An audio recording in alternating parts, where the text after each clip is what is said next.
म्हणून प्रवृत्ती आणि निवृत्ती, म्हणून प्रवृत्ती आणि निवृत्ती अखंड नेणे ज्ञानी घेणे, अखंड नेणे ज्ञानी घेणे. मती चित्तवृत्ती अखंड माझ्या ठाई, मती चित्तवृत्ती अखंड माझ्या ठाई. आजचा जो विषय आहे तो आहे सगुणाकडून निर्गुणाकडे. आणि आपण हा विषय ऐकण्यासाठी येथे आलेला आहात. तरी मला या प्रवचनाच्या सुरुवातीला सर्वांना अशी विनंती करायची आहे की मनातील सर्व विचार आणि विकल्प आपण बाजूला काढायचे आहेत. आपण ज्ञानी आहात, विद्वान आहात, अनेक जणांचं आपण ऐकलेलं आहे. तरी जे काही संतांचे विचार आहेत, मोठ्या ज्ञानी ज्ञानवंतांचे जे विचार आहेत ते आपणासमोर मांडण्याचा मी प्रयत्न करणार आहे. आपण वेळ काढून इथे आलेला आहात, मी वेळ काढून आलेलो आहे.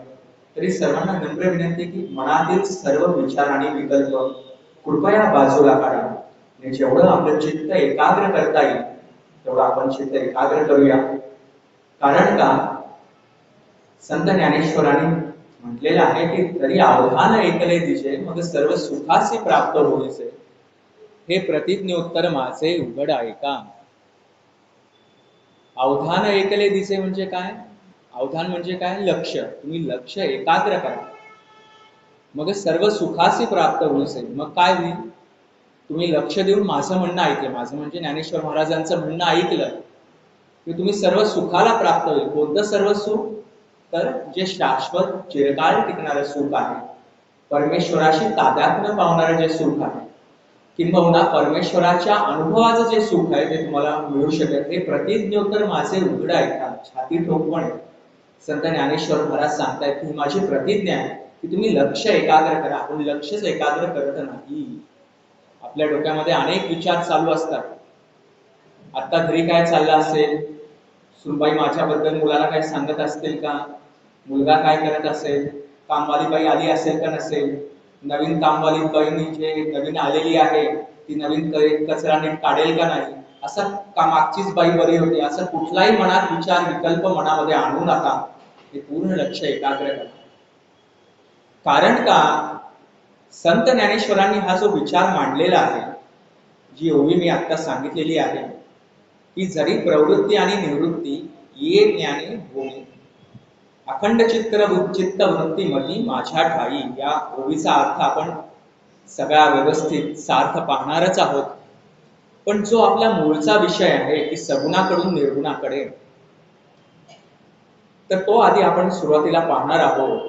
कारण जे ज्ञानेश्वर महाराजांनी म्हटलेलं आहे ते म्हटलेलं आहे गीतेवरती भाष्य करताना. आणि भगवद्गीतेला आपण पंचम वेदांत मांडलेला आहे, साऱ्या वेदांचं सार मांडलेलं आहे आणि सर्व प्रश्नांची उत्तर आपल्या या भगवद्गीतेमध्ये आहे. आपल्याला माहितीच आहे की अर्जुन विषाद योग, सांख्य योग, ज्ञान कर्म संन्यास योग, या योग या शब्दांच्या आधारे 18 अध्यायांची नावं आहेत. आणि योग या शब्दाचा अर्थ असा आहे, युज धातूपासून त्याची उत्पत्ती झाली आहे की जोडणे. कशाला जोडणे? देहाला ईश्वराशी जोडणे, जीवात्म्याला परमात्म्याशी जोडणे आणि माणसाला परमेश्वरापर्यंत पोहोचवणे, असा या योग शब्दाचा अर्थ आहे. आणि अशाच पूर्ण वेदांताचं सार असलेल्या भगवद्गीतेवरती ज्ञानेश्वर महाराजांनी भाष्य करण्याचं ठरवलं आणि त्यांनी हे भाष्य केलं. सगुणाकडून निर्गुणाकडे, याच्यामध्ये बऱ्याचशा गोष्टी आपण बघणार. आपण सगुणाचे मूळ आधारस्तंभ बघणार आहोत, निर्गुणाचे सर्व आधारस्तंभ बघणार आहोत, सगुण भक्ती निर्गुण भक्ती याविषयी बघणार आहोत, सगुण का आवश्यक आहे निर्गुणापर्यंत जाण्यासाठी तेही बघणार आहोत. आणि आपलं ध्येय कसं साध्य करायचं, सगुणाची सुरुवात करून निर्गुणापर्यंत कसं पोहोचलं पाहिजे, याचं सर्व आपले जे प्रयत्न आहेत ते क्रमाक्रमाने आपण सगळे पाहणार आहोत. त्यामुळे कृपया चित्त एकाग्र करा. सगुण या शब्दाचा विचार करायला गेला तर आपल्याला माहितीच आहे जे गुणासहित आहे, सहगुण. आता गुण कोणते आहेत? अनेक वेगवेगळे गुण. आता मी इथं बसलोय, माझं नाव हे माझा एक गुण आहे, आनंद प्रकाश. त्याच्यानंतर मी अशा रंगाचा एक झब्बा घातलेला आहे, हा माझा एक गुण आहे. या टेबलावरती एक कापड घातलेला लाल रंगाचा, हा एक गुण आहे. तर हे सर्व गुणासह असणे हा झाला एक सगुण.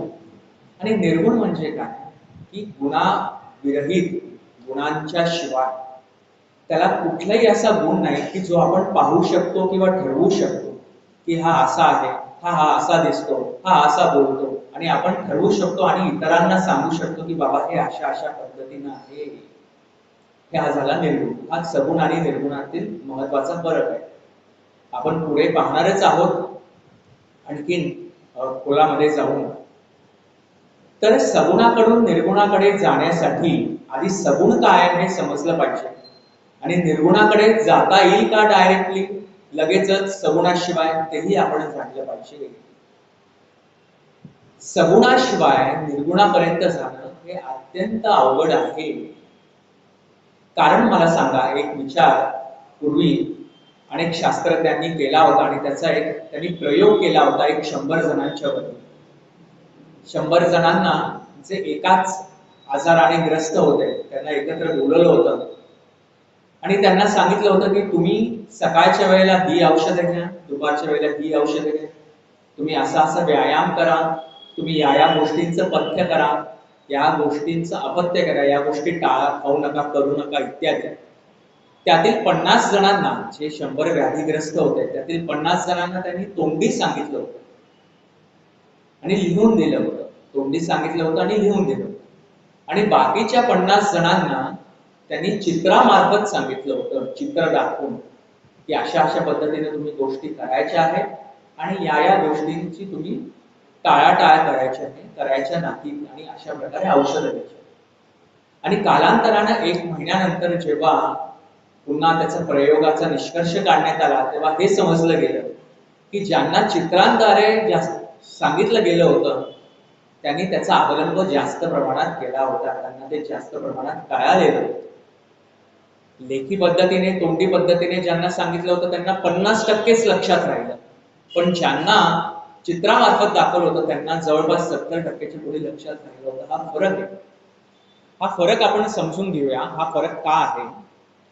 आपल्याला माहितीच आहे की आपली जी ज्ञानेंद्रिय आहे आणि कर्मेंद्रिय आहे त्याच्यामध्ये काय काय आहे? हात, पाय, त्वचा, नाक, डोळे, कान इत्यादी वास घेतो आपण, नाकानं कानानं ऐकतो, डोळ्यांनी पाहतो.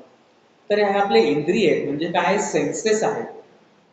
तर या सर्व इंद्रियांनी जर आपण एखादी गोष्ट अनुभवत असू, म्हणजे एखादी माझ्या समोर एक छान फूल आहे, त्या फुलाला मी नुसता सुगंध घेतला तर मला सुगंधाचा आनंद होतो, पण ते फूल माऊ असेल, त्याला मी हात लावला, त्याच्यानंतर ते मी डोळ्याने देखील पाहिलं, तर याच्यामध्ये माझे तिन्ही सेन्सेस एकत्रित आले. म्हणजे कोणते? डोळ्याने पाहणे, हाताने स्पर्श करणे आणि नाकाने त्याचा सुगंध घेणे. जेव्हा जास्त इंद्रियांद्वारे जास्त अनुभव घेतला जातो तेव्हा ती जी गोष्ट आपल्याला समजते ती खूप जास्त पटीने समजते. हा फार मोठा फरक आपण जाणतोच. तसंच आहे, जर आपण काही गोष्टींच्या विषयी विचार केला की आपल्याला काम, क्रोध, लोभ, मद, मोह, मत्सर का वाढला जातो, तर ज्यामध्ये जास्तीत जास्त इंद्रिय एकत्रित येतात तेव्हा आपला काम, क्रोध, लोभ, मद, मोह, मत्सर जास्त वाढतो. जसं एखादी गोष्ट आपण डोळ्याने पाहिली तर आपल्या अनेक गोष्टी आपल्या मनामध्ये येतात. तीच जर डोळ्याने नाही पाहिली तर नुसत्या मनात येण्याने आणि डोळ्यानं पाहून आणखीन मनामध्ये त्याची गोष्ट निर्माण होणं, विचार निर्माण होणं, याच्यामध्ये फरक आहे. त्यामुळे मुद्दा आपला असा आहे, जो निष्कर्ष आपल्याला काढायचा आहे, की जास्तीत जास्त इंद्रिये ज्याच्यामध्ये समावेशित असतील त्यावेळेला ती गोष्ट आपल्याला एखादी जास्त समजू शकते, जास्त पटीने. म्हणून सगुणाला महत्व आहे. आता सगुण आणि ईश्वर याविषयी आपण थोडासा विचार करू की आपण अनेक धर्म बघतो की त्या धर्मांमध्ये मूर्तीपूजा नाहीये. काही जण नसून सुद्धा मूर्तीपूजा करतात.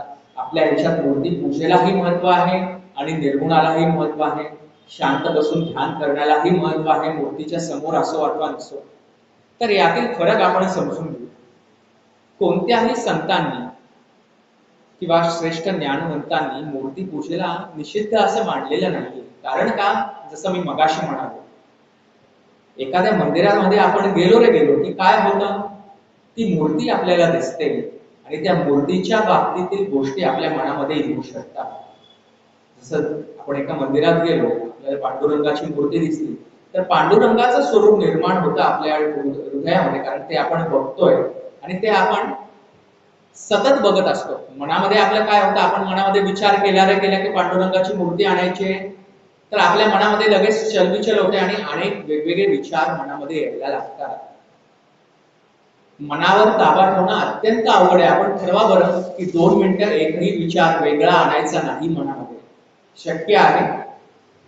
अशक्य आहे, अवघड आहे, पण ते जमू शकेल. पण केव्हा जमू शकेल? साधनेने जमू शकेल. जर आपण मंदिरात गेलो तर जी पांडुरंगाची मूर्ती आपल्याला दिसणार आहे, ती मूर्ती आपल्याला कायम दिसणार आहे.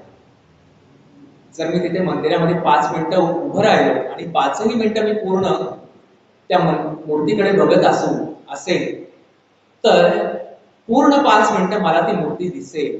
पण तसं निर्गुणाच्या बाबतीत नाही. म्हणजे आपण मंदिरामध्ये गेलो नाही आणि मनामध्ये आणण्याचा प्रयत्न केला तर पूर्ण 5 मिनिटं एकाग्रता करणं अत्यंत अवघड गोष्ट, अतिशय सोपी गोष्ट आहे.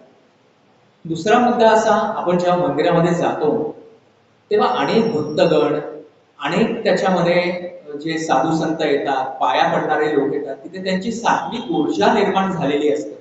कारण त्या प्रकारचेच ते विचार पाहत असतात, चित्र पाहत असतात, देवाला पाहत असतात आणि ती सात्विक ऊर्जा निर्माण झाल्यामुळे ती ऊर्जा त्या ठिकाणी अस्तित्वात असते मंदिरामध्ये. आणि ती ऊर्जा आपल्या मंदिरात गेल्यानंतर आपली जी ऊर्जा आहे त्याच्याशी एकरूप पावते आणि आपली ही सात्विक ऊर्जा वाढीस लागते. जसं आपण अनेक वेळेला पाहतो की एखादं देवाचं गाणं ऐकलं किंवा देवाचं स्तोत्र ऐकलं किंवा मंदिरात गेलं की आपले अष्टसात्विक भाव जागृत होतात आणि आपल्या अंगावरती शहार येतात, काटा येतात, डोळ्यावरून पाणी येतं, इमोशनल आपण होतो. तर या सर्व गोष्टी कशामुळे आहे की आपण त्या गोष्टी जाणीव करून घेत आहोत, प्रत्यक्ष पाहत आहोत मूर्तीला, प्रत्यक्ष ऊर्जेला आपण अनुभवत आहोत. ती ऊर्जा आपण आपल्यामध्ये ही ऍक्टिव्ह करून घेत आहोत, सामावून घेत आहोत. तर म्हणून सगुणाला देखील महत्व आहे. सगुणाचे जे मूळ आधारस्तंभ आहेत, त्या आधारस्तंभामध्ये 3 गोष्टी महत्वाच्या आहेत. एक म्हणजे मूर्तीपूजन, दुसरी गोष्ट म्हणजे अवतार आणि तिसरी गोष्ट म्हणजे त्यांच्याशी बोलणे आणि त्यांच्याशी प्रत्यक्ष ज्ञान घेणे. कोणापासून? ज्यांच्यापासून आपल्याला ज्ञान घ्यायचंय, ज्यांच्यापासून आपल्याला प्रत्यक्ष त्यांच्या सगुणाचं आपल्याला अनुभव घ्यायचा आहे, त्यांच्या सगुणाशी आपल्याला भेट घ्यायची. त्यांच्या म्हणजे कोणाच्या? ईश्वराशी. आपण उदाहरण देऊया. जसे मी म्हणालो, मूर्तीपूजा एक गोष्ट आहे, अवतार एक गोष्ट आहे आणि त्यांच्याशीच प्रत्यक्ष बोलणे, स्पर्श करणे. मूर्तीपूजेचा आपण विचार केला तर फार पूर्वीच्या काळापासून ऋषी मुनी आपल्या आश्रमामध्ये देखील एक छोटं मंदिर बांधत होते, जेणेकरून ते त्याला पाहून तशा प्रकारचे विचार मनामध्ये निर्माण व्हावे. याविषयी आपण बोललोच. अवतारांची गोष्ट बघायला गेली तर आपण कृष्णाचा अवतार पाहिलेला आहे, रामाचा अवतार पाहिलेला आहे. कृष्णाच्या अवतारामध्ये आपण पाहिलेलं आहे की कृष्णाला पूर्वीपासून लोकसखा म्हटलेला आहे. अगदी त्याच्या बाललीला असू दे, त्याच्यानंतर मोठा झाल्यानंतर मोठा काही क्रीडा असू दे आणि आपल्या गोपिकांच्या बरोबर, गवळ्यांच्या बरोबर त्यांचं जे प्रेमाचे, जे अत्यंत भक्तिप्रेमाचे संबंध होते त्याविषयीचे विचार असू दे. कृष्णाला पाहिलं, कृष्ण जेव्हा लहान होता त्या कृष्णाला पाहिलं की त्या गोपिकांच्या मनामध्ये इतकं प्रेम निर्माण व्हायचं की त्या गोपिकांना सुद्धा पाना फुटायचा. एवढं मोठं सामर्थ्य या सगुणामध्ये होतं. त्या सर्व गोपिका एकत्र यायच्या, कृष्णावरती प्रेम करायच्या आणि असं त्यांचं प्रेम वाढत गेलं. आणि पुढे जेव्हा कृष्ण आणि बलराम यांना नेण्यासाठी मथुरेवरून काही लोक आली आणि जी कंसाकडे न्यायला आली, राजा कंसाकडे न्यायला आली, आणि त्यावेळेच सुद्धा एक कथा अशी आहे की जेव्हा ते पाण्यामध्ये गेले होते भगवान कृष्ण, त्यावेळेला त्यांना तिथे अनेक गोपिका सुद्धा दिसलेल्या होत्या आणि गोपिकांना सुद्धा इतका विरळ झाला होता की त्यांना सुद्धा यत्र तत्र सर्वत्र भगवान श्रीकृष्णच दिसू लागले होते. हा फार मोठा फरक आहे सगुणांच्या मध्ये. विरह का जाणवायला लागला की भगवान श्रीकृष्ण आता निघायला लागले, पण त्यांचं भक्तिप्रेम एवढं होतं की त्यांना ठिकठिकाणी आता भगवान श्रीकृष्ण दिसायला लागले. म्हणजे ते नुसते निर्गुण निराकार भक्ती करत होते का? नाही. नुसती सगुण साकार भक्ती करत होते का? नाही. तर सगुणाच्या माध्यमातून, सगुण भक्तीच्या माध्यमातून ते निर्गुण भक्तीपर्यंत पोहोचलेले होते. थोडासा अवघड विषय, मी थोडासा पुढे खोलात सांगणारच आहे. तर हा महत्वाचा फरक आहे की आता रामाच्याही, प्रभू रामचंद्रांच्या अवताराचा जरी आपण विचार केला तरी प्रभू रामचंद्रांवरती त्यांची जनता, अयोध्येतील जनता इतकी प्रेम करत होती की जेव्हा वनवासासाठी भगवान राम निघाले तेव्हा सगळी जनता त्यांना शरयू नदीच्या पर्यंत पोहोचवण्यासाठी आले आणि त्यांच्या सगळ्यांच्या नेत्रांमधून अश्रू वाहत होते. याचं कारण काय माहिती का? सगुण आपण जे बघतो की राम असा आहे, राम असा दिसतो, रामाचं हास्य असे, रामाचे डोळे असे आहेत, हे जे आपण पाहतो आणि त्यांच्या मुखामधून जे तेज आहे त्या आपल्याला मूर्तीमधून असं दिसतं, तर अयोध्येला त्यावेळेला त्या जनतेला तर केवढं दिसत असेल. आणि ते सततचं जे पानं आहे तो सगुणाचा भाग आहे आणि म्हणून सगुण भक्तीला महत्व आहे. महत्व नाही असं नाही, पण फक्त सगुण भक्तीपर्यंत थांबायचं आहे का? तर नाही. त्याचाही विचार आपल्याला पुढे जाऊन करायचा की सगुण भक्तीपासून सुरुवात करून पुढे काय करायचं आहे. एक अत्यंत महत्वाचं उदाहरण देताना एक कथा अशी आहे की एक गुरु आणि शिष्य एका जंगलामध्ये चाललेले होते आणि जंगलामध्ये चाललेले असताना तो शिष्य गुरूंना विचारतो की तुम्ही अनेक ठिकाणी साधना करता, जिथे मंदिरही नाही त्या ठिकाणीही तुम्ही साधना करता, ध्यान करता, तेव्हाही तुमची भक्ती होते, पण जेव्हा तुम्हाला मंदिर दिसतं तुम्ही मंदिराच्या ठिकाणी जाता आणि ध्यान करता, मग तुम्ही सगुण आणि निर्गुण याचा भेद मानता का? तुम्हाला कोणत्या विषयीच्या भक्तीमध्ये जास्त ज्ञान प्राप्त होतं किंवा जास्त प्रेम प्राप्त होतं? तेव्हा गुरुंनी त्याला उत्तर दिलं की तू इकडे ये. आणि तिथं एक फूल होतं आणि ते फूल त्यांनी त्या शिष्याला दिलं आणि ते अत्यंत सुवासिक होतं. आणि ते फूल त्या शिष्याला दिल्यावर म्हणाले की तू याचा सुगंध घेऊन बघ, याचा वास घेऊन. त्या शिष्याने वास घेतला आणि तो इतका सुवासित होता की तो इतका प्रफुल्लित झाला, त्याला फार आनंद झाला. त्यावेळेला ते गुरु म्हणाले की तुला किती आनंद झाला आणि तुला किती छान वास आला हे मला सांग. तेव्हा तो शिष्य म्हणाला मला खूप छान वास आला, मला खूप आनंद. मग त्यांनी दुसऱ्या शिष्यालाही तसाच वास घ्यायला लावला, त्यालाही ते म्हणाले खूप आनंद झाला, खूप चांगला वास आला.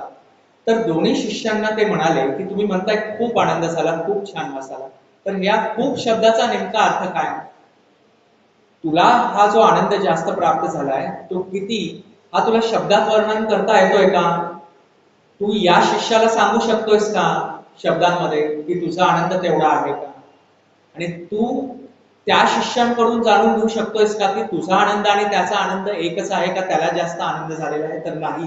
कारण काय? याचा महत्वाचा भाग असा आहे की तू सुवास घेतलास, त्याचा वास घेतलास, ते तू अनुभवलंस, बरोबर आहे, त्याचा तू अनुभव घेतलास. वासाला असं तू काही बघू शकत नाही, त्यामुळे वास हा निर्गुण आहे.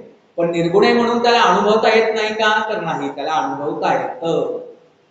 म्हणून मी काय करतो की जिथे जिथे मला मंदिर दिसेल तिथे तिथे मी जातो आणि तिथे तिथे परमेश्वराला अनुभवतो, तिथे बघतो, मी परमेश्वराच्या ठिकाणी माझी चित्तवृत्ती एकाग्र करण्याचा प्रयत्न करतो.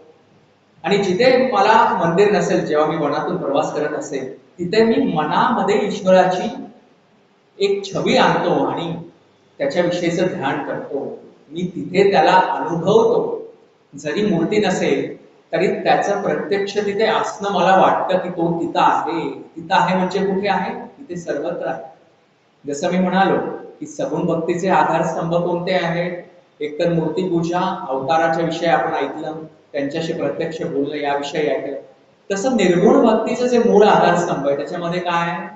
नामजप, साधना, ध्यान, समानता, मानवता आणि सर्वत्र परमेश्वर आहे याची जाणीव ठेवून सर्व आचरण करणे. आणि पहिल्यांदा हे जाणणे की सर्वत्र सदा सम हे आपणचे अद्वैत ब्रह्म हे संपूर्ण जाणे वर्म समदृष्टीचे. हा फरक आहे निर्गुणातला आणि सगुणातला. काय फरक आहे की निर्गुणाला आपल्याला पाहता येत नाही, कारण त्याला काही नाव नाही, गाव नाही, काय त्याचे असं काही ठराविक गुण नाही, पण त्याला अनुभवता येतं. केव्हा अनुभवता येतं? मनामध्ये त्याविषयीचे विचार आणले तर. तर मनामध्ये तसे विचार आणणं अवघड आहे आणि ते सोपं करण्यासाठी भक्तीची सुरुवात ही सगुणानं करणं आवश्यक आहे. जर एक नवीन या अध्यात्माच्या विषयी जिज्ञासा असणाऱ्या लोकांना बोलवलं, आता तो जिज्ञासा नावाचा एक महत्वाचा सिद्धांत आहे की या विषयीची जिज्ञासा आहे असा वेदांताचा सिद्धांत असल्यामुळे आपण इथे आलेलो आहोत. तर आता तो जिज्ञासा ज्यांना आहे असे आपण काही लोकांना बोलवलं, ज्यांचा भले काही अभ्यास नाहीये किंवा भक्ती नाही अजून चालू झाली किंवा काय, अशा लोकांना आपण बोलवलं आणि त्यांना म्हटलं की तुम्ही डायरेक्ट मनामध्ये विचार आणा, निर्गुण भक्तीला सुरुवात करा, परमेश्वराची मूर्ती मनामध्ये आणा आणि नामस्मरण करा. तर ते करणं त्यांना अत्यंत अवघड जाईल. आणि तेच जर त्यांना सांगितलं की समोर भगवंतांची मूर्ती आहे, कृष्णाची मूर्ती आहे, रामाची मूर्ती आहे, गणेशाची मूर्ती आहे, तुम्ही त्यांना बघून नामस्मरण करा, तर ते त्यांना सोपं जाईल. म्हणून सगुण कोणाला आवश्यक आहे? ज्यांनी या भक्तीच्या प्रवासाला सुरुवात केली आहे त्यांना सगुण आवश्यक आहे, सगुण भक्ती आवश्यक आहेच आहे. पण ज्यांनी थोडा पुढे प्रवास केलेला आहे त्यांनी ही जी विवशता आहे, कोणती विवशता आहे सगुण भक्तीची, की मला दिसलंच पाहिजे, मला मूर्ती दिसलीच पाहिजे, मला मंदिरात गेलंच पाहिजे, अशा प्रकारे जी विवशता आहे ही विवशता दूर केली पाहिजे. कोणी दूर केली पाहिजे? ज्यांनी या प्रवासाला सुरुवात करून थोडेसे पुढे गेलेले. कोणत्या प्रवासाला? ईश्वराच्या भक्ती प्रवासाला, ईश्वराला जाणण्याच्या प्रवासाला. त्यांच्यासाठी ही निर्गुण भक्तीसाठी प्रयत्न करणं अत्यंत आवश्यक आहे. प्रयत्न केल्यावरतीच हे जमू शकेल. तर प्रयत्न केल्यावर कोणतंही कार्य असो, असाध्य ते साध्य करिता सायाचं कारण अभ्यास तुका म्हणे. आपण हे करत नाही. आपण साऱ्या साऱ्या गोष्टींमध्ये इतका जास्त विचार करतो आणि आपण त्या ओव्हर थिंकिंग मध्ये जातो आणि सध्या आपल्याला काय करायचंय, आपले ध्येय काय हे आपण विसरूनच जातो. अशी अत्यंत अवघड गोष्ट आहे.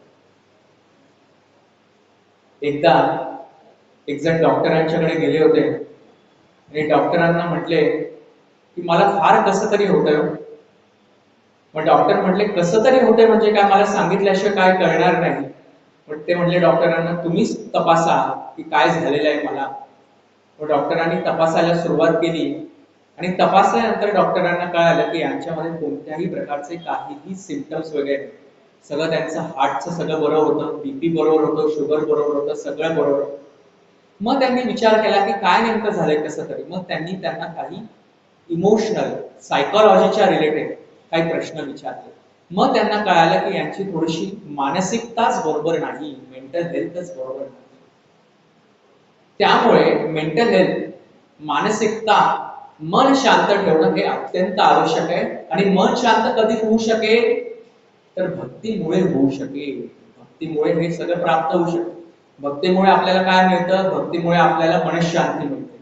भक्तीमुळे आपल्याला काय मिळतं? भक्तीमुळे आपल्याला धैर्य मिळतं.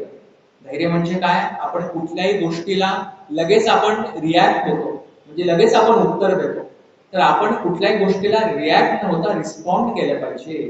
ते आपल्याला भक्तीमुळे त्याचं धैर्य बळ करतं. भक्तीमुळे मनशांती मिळते, धैर्य मिळतं. आणि भक्तीमुळे काय मिळतं आपल्याला? परमेश्वराचं प्रेम देखील मिळतं आणि त्याच्याविषयी प्रेम देखील निर्माण होतं. आपण काय शोधत बसतो? मला भक्ती केली, माझे प्रॉब्लेम्स दूर होऊ दे, माझे पैसे मला मिळू दे, माझा आर्थिक विवंचना दूर होऊ दे. तर ही सर्व भक्तांची वेगळी लक्षणं आहेत. आर्थू, अर्थार्थी, ज्ञानी, जिज्ञासू, म्हणजे जे पैशासाठी, माझा प्रपंचातील दुःख दूर करण्यासाठी, जाणण्यासाठी. पण मला कोणता भक्त प्रिय आहे?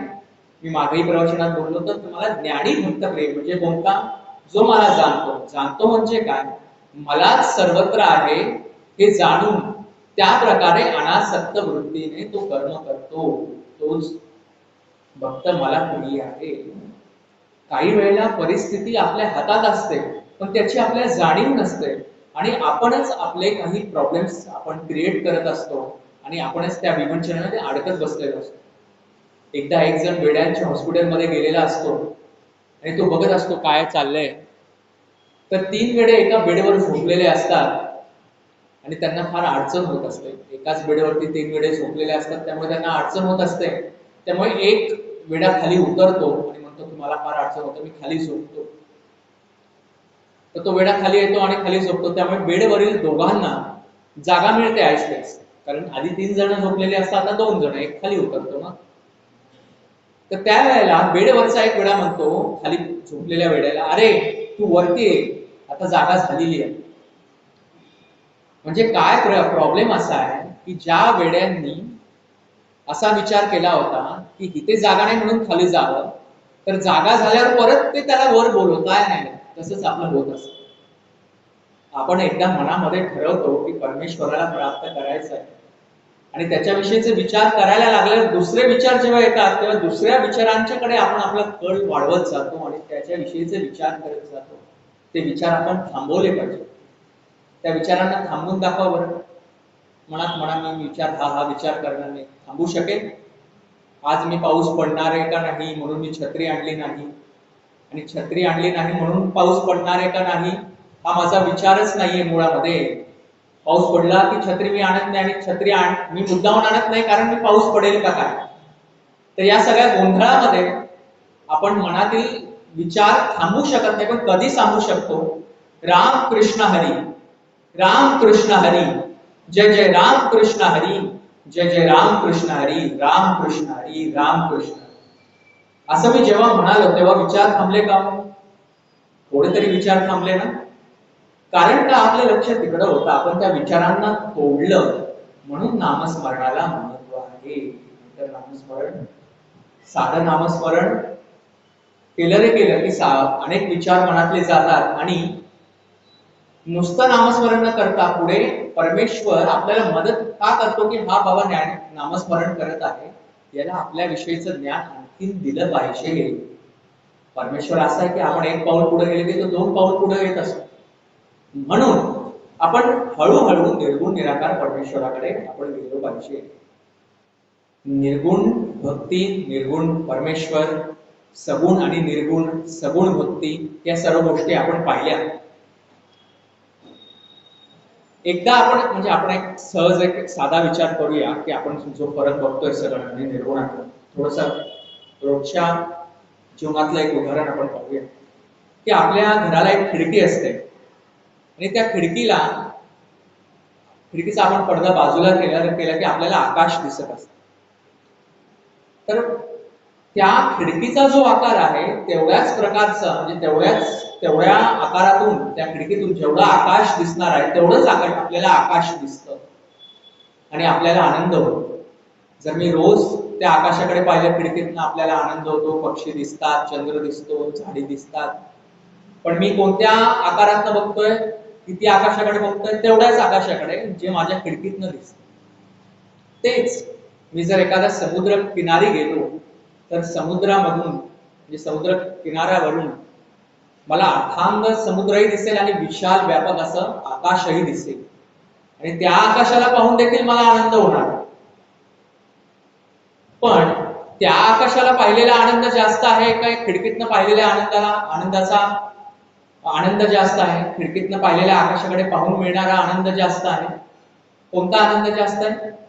समुद्रकाठी पाहिलेला आनंद, आकाशाला पाहिलेला आनंद हा जास्त आहे. पण त्याचा अर्थ असा आहे की आपण रोज समुद्र ठिकाणी जाऊ शकतो? नाही.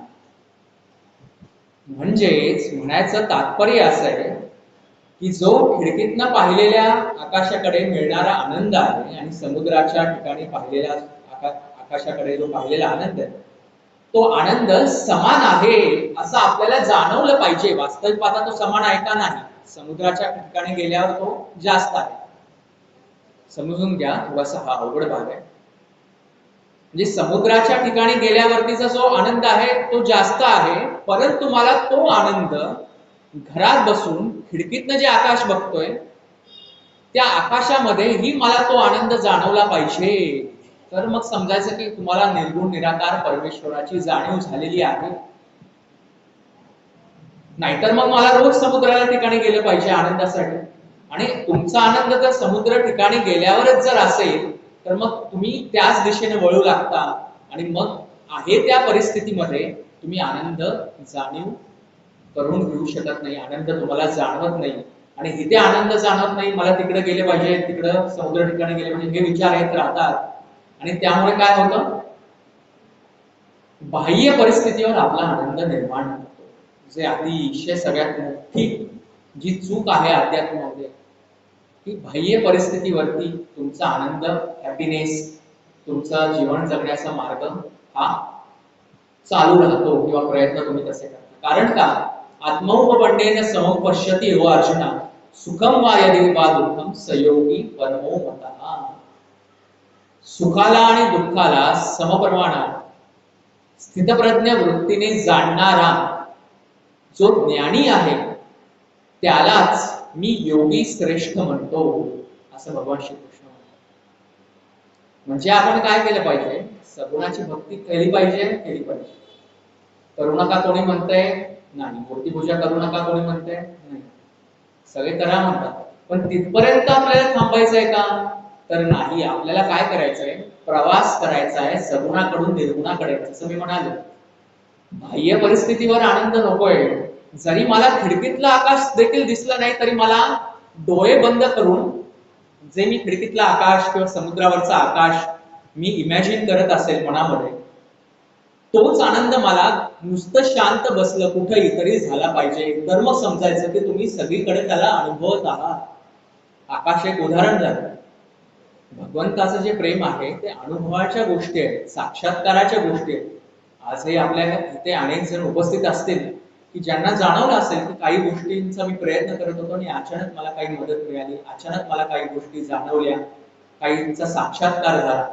त्यामुळे परमेश्वर आहे हे जाणून त्याच्यावरती श्रद्धा ठेवून आपण जर पुढे वाहिलो तरच मग या निर्गुण निराकार परमेश्वराला आपण जाणू शकू आणि निर्गुण भक्ती होऊ शकेल. काय वाक्य बोललो मी, श्रद्धा. श्रद्धेला महत्व आहे. श्रद्धा ही विश्वासाच्या जोरावर येते. विश्वास असेल तर श्रद्धा येते आणि श्रद्धा आले की मग त्यानुसार प्रयत्न घडत जातो. आपला जर विश्वासच नसेल, श्रद्धाच नसेल तर आपण सगुणामध्ये अडकून राहू. जायचं मंदिरामध्ये, पाया पडायचं, घंटा वाजवायची, हात जोडायचे, नमस्कार करायचा, प्रार्थना करायची काहीतरी देवाला, हे दूर व्हावं ते दूर व्हावं, घरी यायचं आणि पुन्हा वागायचं तसं वागायचं. यामध्ये आपलं सगळं जीवन जाईल आणि जीवन जाण्याची वेळ आली तरी आपण मग ईश्वराला जाणू शकणार नाही. यम येईल आणि यमदूत आपल्याला म्हणतील की चल बाबा वर, आता तुझी वेळ झाली. आणि आपण म्हटलो की बाबा थांब, मी मंदिरात जाऊन येतो, पाया पडून येतो, मी रोज मंदिरात जातो, तर यम म्हणेल पाया पडू नको आता तू मंदिरात, आता तू माझ्यावरच चल, तुला वर सगळंच दाखवतो. राम कृष्ण हे ते सगळंच वरती दाखवतो. म्हणजे तात्पर्य असं आहे की जे घटातील आकाश आहे, म्हणजे एखाद्या ठिकाणी आपण एक घट घेऊन गेलो, घट म्हणजे काय, घागर किंवा कळशी, त्या कळशीमध्ये पाणी नसेल तर काय आहे त्याच्यामध्ये, तर पोकळीच आहे, आकाशच आहे. कोणता आकाश आहे, जे बाहेर आहे. जे आता या पेल्यामध्ये तीच पोकळी आहे, तेच आकाश जे आता हिता आहे, तुमच्या माझ्यामध्ये आहे, बाहेर आहे. पण हे आकाश आणि ते आकाश वेगळं आहे का, तर वेगळं नाही. हे आपण जाणलं पाहिजे, आपण ते जाणत नाही. सगुण आणि निर्गुण भक्तीचं आणखीन एक उदाहरण देताना सगळ्यात महत्वाचा भाग असा आहे की आपण एका भांड्यामध्ये पाणी घेतलं आणि ते खाली ओतलं की ते कुठेही त्याच्या आकारानुसार व्हायला लागतं. किंवा एखाद्या पेल्यात घेतलं, वाटीत घेतलं, वेगवेगळ्या आकाराच्या, तर त्या आकारानुसार ते पाणी आकार घेतं. पण जर आपण त्याचा बर्फ बनवला, तर या पेल्यामध्ये मी पाण्याचा बर्फ बनवला आणि बर्फ बाहेर काढला तर बर्फाचा आकार सेमच राहणार, जोपर्यंत विरघळत नाही. तसंच सगुण आणि निर्गुण भक्तीचं आहे. जर मी सगुण भक्तीला म्हणजे बर्फाला जर पकडत बसलो की हाच माझा आधार आहे, हाच माझा आकार आहे, तो मला सगळीकडे बसवला पाहिजे, तर तो सगळ्यामध्ये बसणार आहे का, नाही. म्हणून निर्गुण निराकाराला महत्व आहे. सगुण साकाराला महत्व आहेच नाही असं नाही, परंतु निर्गुण निराकारापर्यंत आपण पोहोचणं अत्यंत आवश्यक आहे. तर नरहरी सोनाराची फार महत्वाची गोष्ट अशी आहे की नरहरी सोनार आपल्याला माहितीच आहे, पूर्वी ते पांडुरंगाच्या भक्ती प्रेमामध्ये वाहून गेले होते, त्यांनी स्वतःला वाहून घेतलं होतं. पण त्याच्या आधी ते शंकरांचे भक्त होते. एकदा राजाने त्यांना बोलवलं की तुम्ही सोन्याचं सगळं फार छान करता, तर तुम्ही कंबरपट्टा जो आहे तो या पांडुरंगासाठी करा सोन्याचा. तर त्यावेळेला काय झालं, ते नरहरी सोनार म्हणाले नाही नाही नाही, मी पांडुरंगाचा भक्त नाही, मी वैष्णव नाहीये. मी कोण आहे, मी शिवाचा भक्त आहे, मी शंकरांचा भक्त आहे, मी पांडुरंगाला कंबरपट्टा करणार नाही. राजा म्हणाला, अहो तुम्ही तर फार चांगले सोनार आहात, तुम्हीच केल्या पाहिजे. त्यामुळे तुम्ही काय करा, तुमची पांडुरंगावर भक्ती नसेल तर तुम्ही डोळे बंद करून त्या शंकरांच्या पिंडीला कंबरपट्टा म्हणजे जे करायचं आहे दागिना तो तुम्ही करा. पांडुरंगाला तुम्ही तो हे जे करायचं आहे तो कंबरपट्टा तुम्ही करा. मग त्यावेळेला काय झालं, ते डोळे बंद करून डोळ्याला पट्टी बांधून जेव्हा नरहरी सोनार पांडुरंगाच्या ठिकाणी आले आणि माप घेण्यासाठी जेव्हा त्यांनी कमरेला हात घातला तेव्हा त्यांना काय जाणवलं, त्यांना तिथे शंकरांचीच पिंड जाणवली. त्यांनी डोळे उघडून पाहिला, अरे पण त्यांना दिसला तो पांडुरंग. ते म्हणाले, हा तर पांडुरंग आहे. त्यांनी परत डोळे मिटले तर त्यांना तिथे शंकरांचीच पिंड जाणवली. मग त्यांना हिची जाणीव झाली की हे सर्व जे भक्त देव आहेत ते एकच आहे. आणि देव सुद्धा वेगवेगळे अवतार काय येतात, सगुणामध्ये काय येतात, तर ज्या ज्या भक्तांनी ज्या ज्या प्रकारे त्यांची मनामध्ये छबी निर्माण केलेली आहे आणि त्या छबीवरती जर प्रेम केलेलं आहे तर त्या प्रेमाचा आदर करण्यासाठी आणि त्या प्रेमावरती प्रेम करण्यासाठी, त्या भक्ताच्या भक्ती प्रेमावरती प्रेम करण्यासाठी परमेश्वर कशा प्रकारे अनुभव आपल्याला देतात. अनेकांना दर्शन देखील दिलेलं आहे. पांडुरंगाने अनेक लोक संतांना दर्शन दिलेलं आहे. नामदेव महाराजांच्या कीर्तनात ते नाचायचे. तुकाराम महाराजांना सुद्धा सदैव वैकुंठ नेण्यासाठी त्यांनी पाठवलेलं होतं. म्हणजे काय की आपण हे भगवान शंकर, हे भगवान विष्णू, बुधवारी पांडुरंगाचं नामस्मरण करायचं, गुरुवारी दत्ताचं, याच्या पलीकडे आपण गेलं पाहिजे. याच्यामध्ये अडकता कामा नये. आपण करायचं, करू नका असं नाही, पण ज्ञान मिळवलं पाहिजे. ज्ञान मिळवलं नाही तर मग काय होऊन जाईल, आपण त्याच्यामध्ये अडकत बसून, आणि अडकलं रे ते अडकलं आणि तर आपली प्रगती त्याच्यामध्ये राहून जाईल. फार महत्वाचा भाग आहे. आणि जसं मी म्हणालो, निर्गुण निराकार भक्तीचे जे महत्वाचे भाग कोणते आहेत, आधारस्तंभ, नामजप, साधना, ध्यान, समानता आणि ईश्वर हे सर्वत्र हे जाणणे. तर नामजप जो हा भाग आहे, तो नामजप कसं केला पाहिजे, आपण केव्हाही नामजप बसूनच केला पाहिजे का नाही, काम करता करता कळा, दळता कांडता तुझं गायीनं गाणं संत जनाबाईंनी म्हटलेलं आहे. तेव्हा दळण कांडत होतो, आता आहे दळण कांडत नाही. आता गॅसही नाही, कमी होत चाललाय गॅसचं प्रमाण. तर इलेक्ट्रिक शेगडीवरती जर तुम्ही काही करत असाल सध्या, तर त्यावेळेला पण तुम्ही नामस्मरण करू शकता. मिक्सर फिरवताना नामस्मरण करू शकता. हे आपण विसरतो. डोक्यात इतके आपले विचार येतात की वेळ निघून जातो त्या विचारांमध्ये. आणि आता सुद्धा प्रवचन चालू आहे, 5 ला सुरुवात झाली, 6 वाजत आले आणि कधी प्रवचन संपेल हे कळणार नाही आपल्याला. हा वेळ जात असतो. तर या वेळेला जर आपल्याला जर पुण्य कमवायचं असेल, 84 लक्ष योनीतून फिरल्यावर जो नरदय प्राप्त झालाय तो प्राप्त करायचा असेल तर नामस्मरण करा. नामस्मरण सोडू नका. आपोआप सुटलं जातं. वाईट गोष्टी अशा आहेत की सहज आवरता येतात. सहज बोलणे ह्याची कुठे बोलणे असा फार मोठा प्रकार आहे की लोक सहजपणे खोटे बोलतात. पण संतांना तेच जर आपण विचारलं, संतांचं तेच जर आचरण पाहिलं, तर सहज बोलणे हाची उपदेश हा फार महत्वाचा भाग. सहजपणे ते उपदेश करतात आणि सहजपणे आपण खोटं बोलतो. सत्य बोलायला ताकद लागते आणि सत्य बोलायला अभ्यास लागतो, कष्ट लागतात. मनुष्य हा पतनशील प्राणी आहे, पापाकडे सहज वळणारा प्राणी आहे आणि पुण्यासाठी, चांगल्या वागण्यासाठी त्याला प्रयत्न करावे लागतात. आणि पुण्य मिळावं म्हणून प्रयत्न करायचे का, तर नाही. अनासक्त वृत्तीने प्रयत्न करायचे, कर्म करायचे. जसं आताच्या ओळीमध्ये आहे. कोणती ओळी होती आपली सुरुवातीची, की म्हणोनी निवृत्ती अथवा प्रवृत्ती, म्हणोनी प्रवृत्ती अथवा निवृत्ती ज्ञानी येवो ये, मती अखंड चित्त वृत्ती माझ्या टाई. प्रवृत्ती आणि निवृत्ती. प्रवृत्ती म्हणजे काय, एखादं कर्म करण्याच्या विषयी मला वाटलं की चला हे कर्म करूया, तर ते त्या कर्माला मला करण्याविषयी मला प्रवृत्त करणं, म्हणजे ती झाली प्रवृत्ती त्या कर्माच्या विषयी. आणि निवृत्ती म्हणजे काय, की मला हे कर्म करायचं नाही, म्हणजे या कर्माला मी करणार नाही, ही त्या कर्माच्या विषयीची निवृत्ती आहे. जसं आपल्याला निवृत्ती असते 60 नंतर, म्हणजे ते काम करायचं नाही. तर कोणत्याही कर्माची प्रवृत्ती आणि निवृत्ती तू मनामध्ये आणू नकोस. म्हणजे हे कर्म करायचं की नाही करायचं हे तू मनामध्ये आणू देखील नको. तर तू काय कर, अखंड चित्त वृत्ती माझ्या ठाई ठेव. चित्तवृत्ती म्हणजे काय? भलेही तुझ्या मनामध्ये काहीही विचार असो, कर्म करायचं आहे नाही करायचं आहे, पण करायचं असेल तरी माझ्या ठिकाणी चित्तवृत्ती अर्पण करून ठेव, आणि नाही करायचं असेल तरी माझ्याच विषयीचे विचार मनामध्ये ठेव, आणि अनासक्त वृत्तीने कर्म कर. म्हणजे आसक्ती कुठलीही ठेवू नकोस. कर्म झालं तरच मला आनंद आहे, मगच मला हॅपीनेस आहे, हे तू सोडून दे. नाहीतर मग काय होईल? तू या विवंचनेत राहशील आणि आनंदाला शोधत शोधत शोधत राहशील. एकदा एक जण म्हणाला की मला फार त्रास होतो, मी या संसाराला त्यागून वनामध्ये जातोय. तर दुसरे एक उपदेश करणारे गुरुजी तिथे होते. ते गुरुजी त्यांना म्हणाले की काहे रे तुम वन में जाई, तुम्ही वनामध्ये जाऊ नका. अनंत परमात्मा तुमच्या मनामध्येच आहे, आणि त्या मनातील परमेश्वर, मनातील म्हणजे मन नावाचा असा कुठला अवयव नाही. ते संकल्प विकल्प येतात तो ते म्हणजे मन.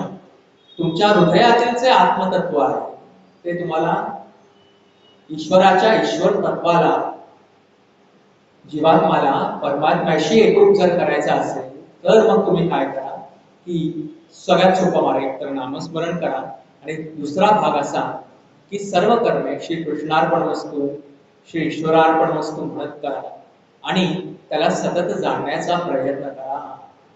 सगुणापासून निर्गुणापर्यंत येण्यासाठी प्रयत्न अत्यंत आवश्यक आहे. निर्गुणाकडे येणं म्हणजे काय? शेवटचा भाग कोणता मी म्हणालो की समानता, म्हणजे सगळ्यांना आपल्याला समानता म्हणजे काय? की यांच्यातही परमेश्वर आहे, यांच्यातही परमेश्वर आहे, सर्वत्र परमेश्वर आहे, हे जेव्हा आपल्याला कळू शकेल तेव्हा मग आपण म्हणू शकू की मला निर्गुण भक्ती यायला लागली. निर्गुण भक्ती यायला लागली म्हणजे काय? नुसतं नामस्मरण करणं, मंदिरामध्ये न जाता नव्हे, तर मला सर्वत्र परमेश्वर आहे याची जाणीव होऊन मी त्या पद्धतीचं आचरण केलं पाहिजे. आणि आचरण केल्याने केलं की मला आनंदही तसा मिळतो, मला त्याची जाणीव होते, साक्षात्कार होतो की मला सर्वत्रच परमेश्वर दिसतोय. आणि ही जेव्हा अवस्था प्राप्त होईल ती अवस्था भक्त आणि देव यातील द्वैत दूर करते. म्हणजे काय?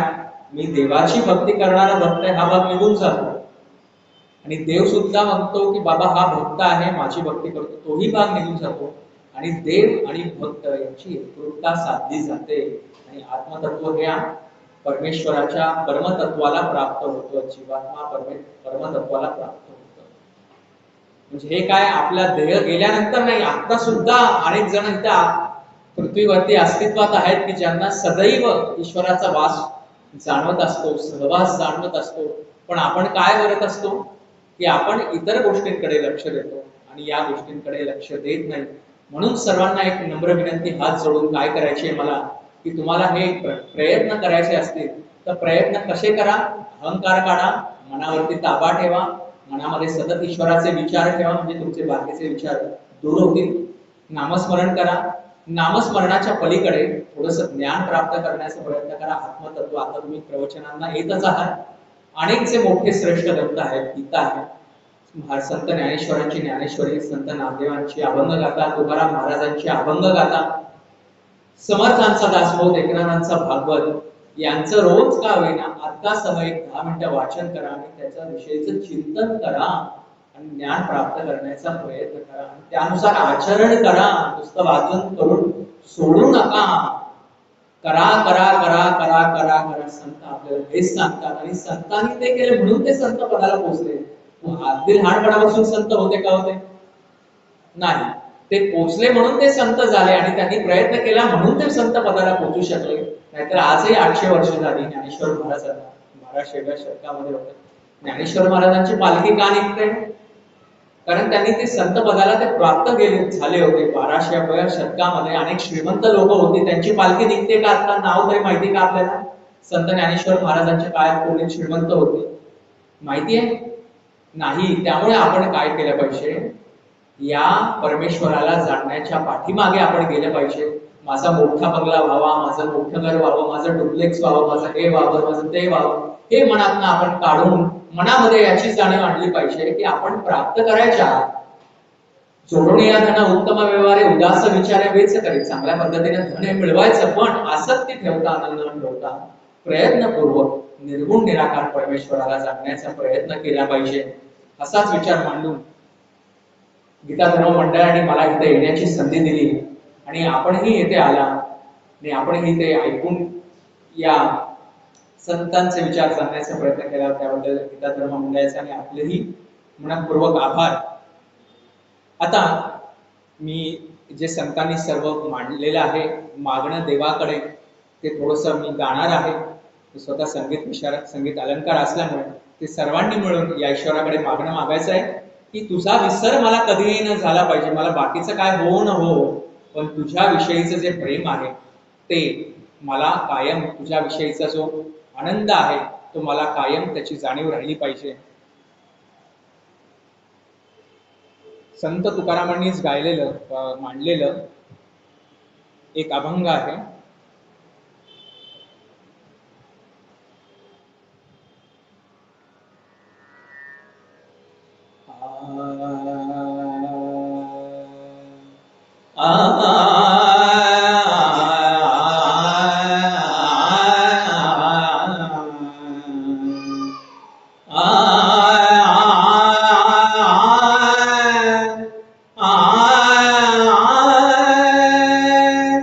हेची दान दे देवा तुझा विसरन भावा, तुझा विसरन भावा, गुण गाईन आवडी, गुण गाईन आवडी, हेची माझी सर्व जोडी, हेची माझी सर्व जोडी, नलगे मुक्ती धन संपदा, संत संग दे सदा, संत संग दे सदा.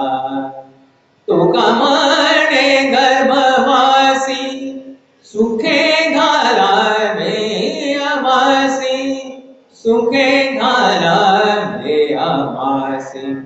जय जय विठ्ठल रखुमाई, जय जय विठ्ठल रखुमाई, जय जय विठ्ठल रखुमाई, जय जय विठ्ठल रखुमाई, जय जय विठ्ठल रखुमाई, जय जय विठ्ठल रखुमाई, जय जय विठ्ठल रखुमाई, जय जय विठ्ठल रखुमाई, जय जय विठ्ठल रखुमाई.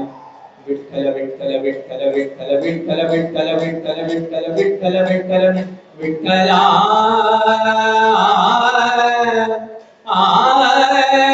विठ्ठल विठ्ठल विठ्ठल विठ्ठल विठ्ठल विठ्ठल विठ्ठल विठ्ठल विठ्ठल विठ्ठल. बोला पुंडलिक वरदे हरी विठ्ठल श्री ज्ञानदेव नामदेव एकनाथ रामदास तुकाराम पंढरीनाथ भगवान की जय. सब संतन की जय, सब विश्व की जय.